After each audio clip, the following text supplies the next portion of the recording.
Assalamu alaikum, bonsoir, een hele goede avond, and good evening, of course. Let's give you a recap. Who was Ahmed Sabiri in my life? Let's do this.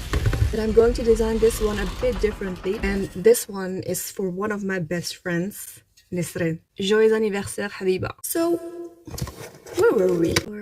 Stroke. Yeah, we were speaking about Ahmed Sabiri. Where did it all start? How did I come up with Hamza and Ahmed Sabiri? My Google account made a backup of like 20 years ago. Pictures and videos. As I said before, I am the one suffering from PROSOPAGNOSIA, informally called face blindness. I can't remember faces. I can't recognize faces. But that doesn't mean that I can't see any resemblance between faces. I do see resemblances between siblings, for example. Yeah, people make a lot of fun of me, but I'm used to it. I'm all used to it now. The Google backup. I discovered pictures of Hamza. Apparently it wasn't even Hamza, it was that imposter. The picture of Ahmed Sabiri. I did make a video of that one as well. Okay, so the moment I discovered his picture in my backup, I did try contacting him, like for weeks, but I did not receive any reply for him. And of course, I get it. He is a famous person. He is extremely busy with streaming. When I didn't receive any reply of Ahmed Sabiri, I did make the video to grab his attention. Alhamdulillah. Someone contacted me and I was already happy that she reached out to me from all those people I've shared the video with. And she did ask me, okay, so you don't remember anything at all? No, otherwise I would not make the video. And I saw this as one of the easiest ways to get in touch with Ahmed Sabiri. Apparently she spoke to Ahmed Sabiri and she summed up the whole situation. And he replied as marhaba. That's it, marhaba. Okay, shukran. The same day I shot the video Tale of Hamza, catfish, I was approached by Ahmed Sabiri. Everyone who has seen the video of Ahmed Sabiri was also the one where I actually explained PROSOPAGNOSIA in French. So I just shut down my recording for like 5 seconds and I saw this notification in my Instagram saying, hello. I continued with Assalamu alaikum. He replied, wa alaikum salam. There is a friend, she did DM me about a video of you. I replied, yes, I did. I don't know if you already saw that video. I even added like, please don't get me wrong, I would have never mentioned your name. You would not be a famous streamer, etc. Because apparently you don't mind going on screen. So I asked him, which is better for you, French or English? He replied with, no problem, French is good for me. I explained the whole thing, but apparently he was already streaming on Kick at that point. There was this silence. There was a pin drop silence. He did not reply. All of a sudden, my phone started vibrating and I thought, okay, you know what? I'm receiving those notifications. Let me check what exactly is going on. And I saw, oh my God, I really can't forgive him for this actually. In Darija, Sabiri is live now on Kick. I thought, oh my God, this can't be true. I mean, that's not a nice thing. That's seriously not a nice thing. And I thought, okay, let me check on Kick what exactly is going on. And believe me, I have no idea how streaming exactly works. And I discovered the rewind option. Believe me, I saw my own face on screen, on his shared screen. I thought, oh my God, I thought that can be true. Ahmed Sabiri, this is so not okay. I mean, come on, I was really hoping to have an adult conversation. This cannot be true. Get it somehow.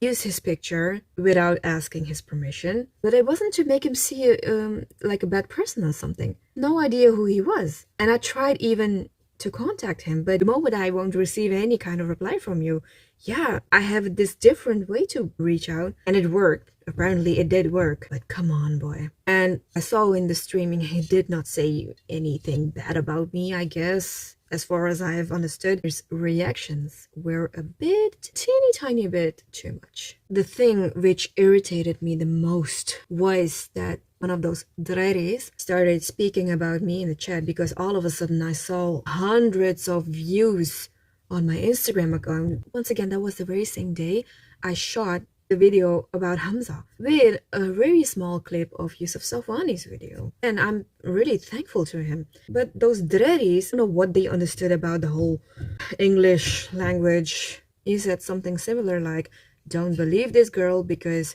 she did exactly the same thing with Yusuf Safwani. That's not true. So not true. The whole incident with Yusuf Safwani, not even Yusuf Safwani actually, but with Hamza, is completely different. It's a completely different situation, and a completely different explanation with a completely different story.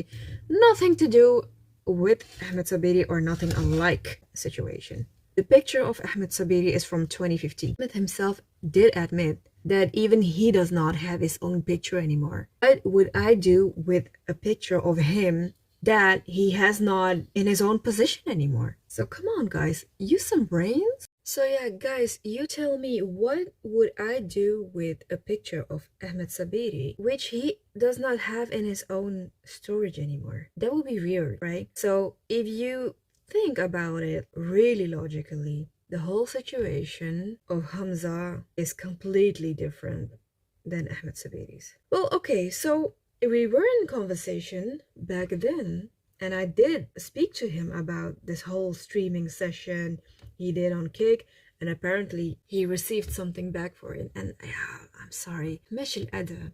Meshil Adab. No, it's really not a good thing. I was in conversation with him, and he did not finish the conversation. I messaged him several times, but he never replied back. And I'm sorry, but this is not a good thing. This is so not a good thing. People should know that it's also part of our religion to behave correctly. Akhlaq is the visiting card of our religion. And yeah, I really hoped for Ahmed Sabiri to reply on any of my messages, but he did not. And then I mentioned him like several times in my videos and stories. He has seen them. He apparently he even watched those videos, but he never reacted.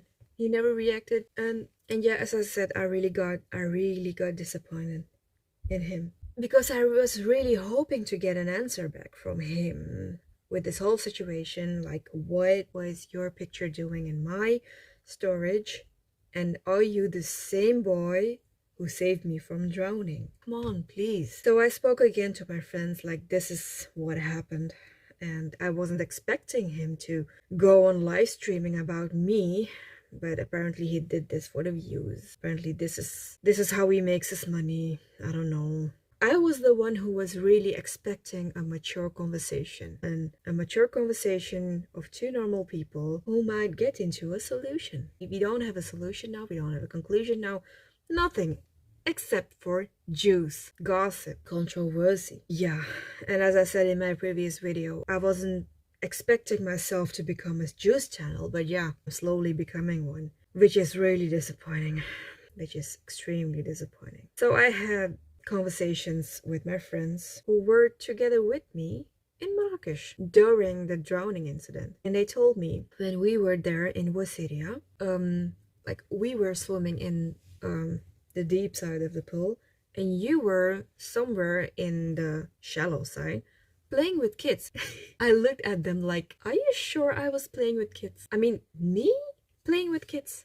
They said, you were playing with kids. And that's quite funny, because people know me really as the one lady who does not get along with kids. Don't get me wrong. It's not like that I don't like kids at all. But yeah, as I do not get along with kids, that's one of those reasons I don't want to get married. And it's not like that I dislike kids. I like kids a lot. I mean, I'm also really good with my cousins who are kids, actually. Anyways, so apparently I was playing with those kids on the shallow side of the pool, and they had this mechanical waves in Oasiria, and those waves were they had this force, but I had no idea the waves were coming my side. So short before the waves came, the kids ran away. That's what I was told. Those big waves caused by that mechanical system, they pulled me into the deep side, and my friends, they were already on the deep side,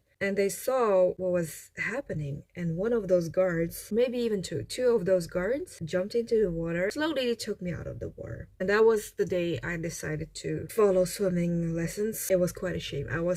Back then I was 25 years old and I could not swim, and that's quite a shame for someone who is Dutch. The Dutch are really known for being good swimmers, thanks to our Olympic medalists. So I asked my friends, you told me two of those guards. right? One of them was Ahmed Sabiri, and they said no. Both were no Ahmed Sabiri. I said, who were those guards then?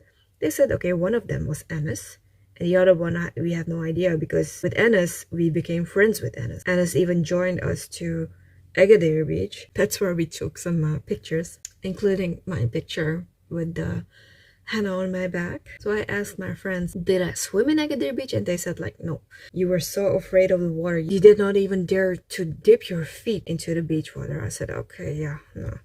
Fair enough. So I became friends with Anas. Anas was also a boy from Marrakech. As I told before, he joined us to Agadir Beach and we chilled. We even went together to Jamal Fna. He also helped me negotiating buying henna. If someone is watching this video, please tell Anas to contact me. So back to Ahmed Sabiri. So I kept asking my friends, okay, good. I'll try to get in touch with Anas, but Ahmed Sabiri, what's the story of Ahmed Sabiri? And they told me, wait, Ahmed Sabiri might be the guy who you did not meet in Morocco.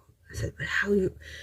Okay, what's happening over here? They said, no, because when we came back to the Netherlands, you said to us that a boy contacted you. Maybe that's the boy. I said, but why would a boy contact me? But they told me that the moment you were drowning, maybe he wasn't there at that moment, but the moment we became friends with Anas in Oasiria, we spoke a lot to Anas. We exchanged numbers and everything. And maybe Ahmed saw you speaking to Anas and he asked Anas to get your number. I said, oh, and how did I react? And honestly, back then, maybe even now actually, I'm really easygoing. If someone contacts me, if someone writes to me, I reply easily. I'm really chilled out. If someone wants to know stuff about me, marhaba bik, I'm really easy on that. If someone asks me to promote their stuff, like their product for marketing and everything, I'm always happy to help. I'm really happy to help. I've always wanted to be a helping hand, and apparently I became one. That's fine. That's really fine. So even back then, even 10 years ago, I was nothing different, except for my age. I was a younger person myself. And by the way, that was also back in the modeling days. At the start of May, I went to Sweden for that modeling session. The 31st of May, I flew to Marrakech. It was exactly in that period. And yeah, my friends told me, oh, you look better.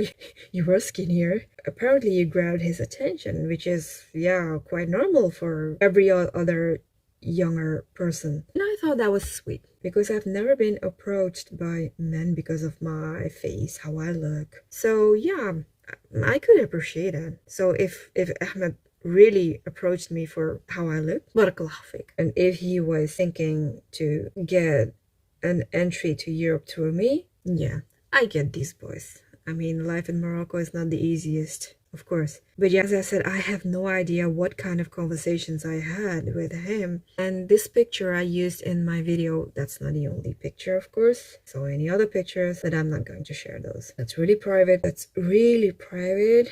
And yeah, that's what I wanted to discuss with him. But yeah, such a drari, wallah. I really hope he gets back to me without going all live and everything.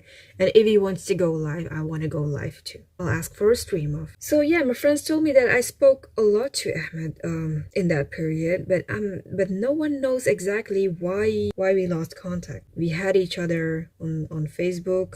I'm not sure about Instagram, because Instagram was not really a hype back then.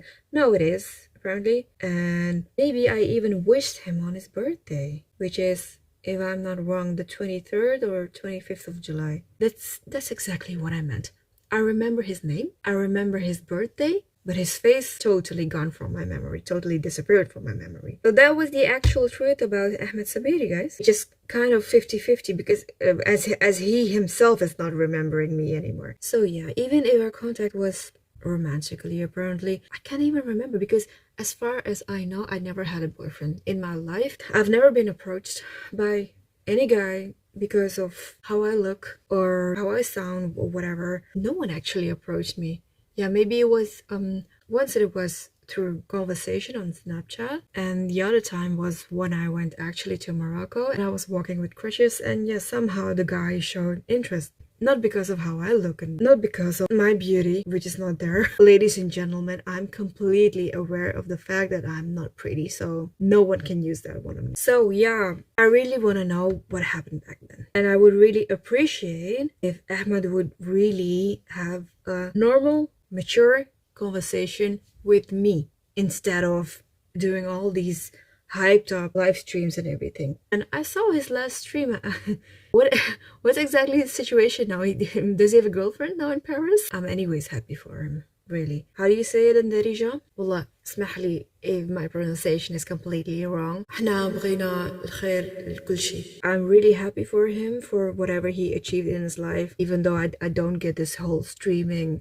Yeah. So, that was the story about Ahmed Sabiri, guys. As I said, I really need a word with him. Allah al-Drari, yeah. And I really hope too that I'll get in touch with Anas, who actually took me out of the water. And by the way, this is a personal message for all these Draris who made these comments. Shuma Allah. Shuma. It's really shame on you. At the end of the day, we are Muslims, and at the end of the day, we have to follow our sunnah. دايما الأدب. Il faut respecter tout le monde. You have to respect everyone. Boys, girls, ladies, gentlemen, kids, aged people, preachers, every single profession deserves respect. Every single profession deserves a standing ovation. As long as you are not damaging others' health, situation, home, you are going good. And you're going good if you are willing to be good towards the rest of the world. Keep those words in mind. Please, please. Just remember me as Wausa in dunya dyali, dunya dyalna. Everyone, thanks for watching again, and please let me know through a comment, through a personal message, what do you want to see next?